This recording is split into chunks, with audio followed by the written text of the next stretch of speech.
Falcons had a step-in sub, and they looked incredible. Like, I'm certain they're about to get a big contract. Like, good on them for that. But Falcons did drop what they probably shouldn't have dropped versus a team, if we look at it on paper, that they probably should have beat even without a man. But Pat, you were just defending them, so I want to keep that energy. Yeah, I mean, it's not like a full-on defense. Like, I mean, I will give the Falcons some credit because even with their sub, the sub looked nice. NucleonZ he had a lot of good series, especially against Vitality, obviously, in the Mirage, where both him and Nico were popping off. And I think the team was kind of vibing. I think we said it on the last show where it's like maybe what the Falcons needed was with Kaisuke having the visa issues, not being able to attend, that maybe they can be a little bit more lighthearted, a little bit more free-flowing.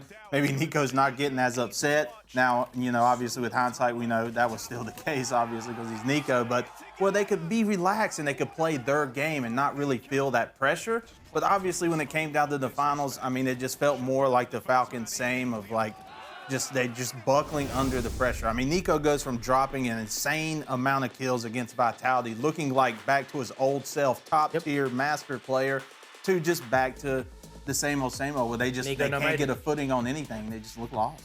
The biggest thing for me, I think, was the fact that m0NESY was just like, he fell flat in this final series. He played really good against Vitality. He played tremendous against Liquid. And so I think that we've talked about it before. When he's popping off, they can beat anybody. And I think that was really the main thing here. I mean, the last two maps were really close. The first map was 13-9, so it was close-ish. But like, whenever your Awper isn't playing good, I think he was the 4th ranked player on the team, like as far as stats go. Whenever that's happening with m0NESY, they're not going to find success.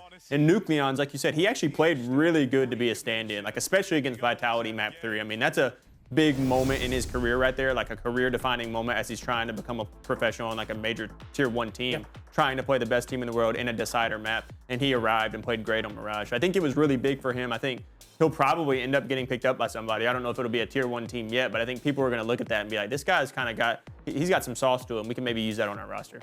Yeah, I definitely think his stock went up. I mean, also not having coached there also hurts a little bit too. But like, for me, this is still an unacceptable loss by every far-stretched imagination.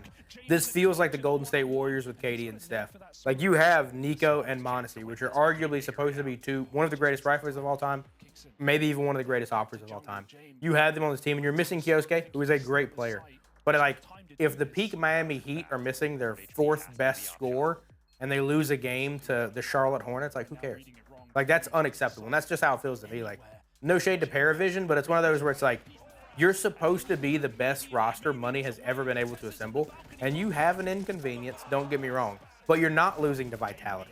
You beat them. You beat your demon. You beat the hardest opponent, and then you lose to a team that going into this event is, for all intents and purposes, an insignificant team.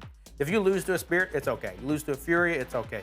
You lose to a Vitality, it's okay. But all of those got taken off the map, or you beat them, and then you lose to Parivison. It just feels flat. It feels exactly like the Falcons MO. You're 0 for 5 in the last finals with m0NESY. m0NESY wasn't able to win an event last year. He looked bad in the finals.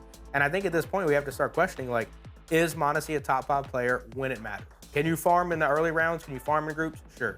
But like in finals, I've not seen it since he's been on G2.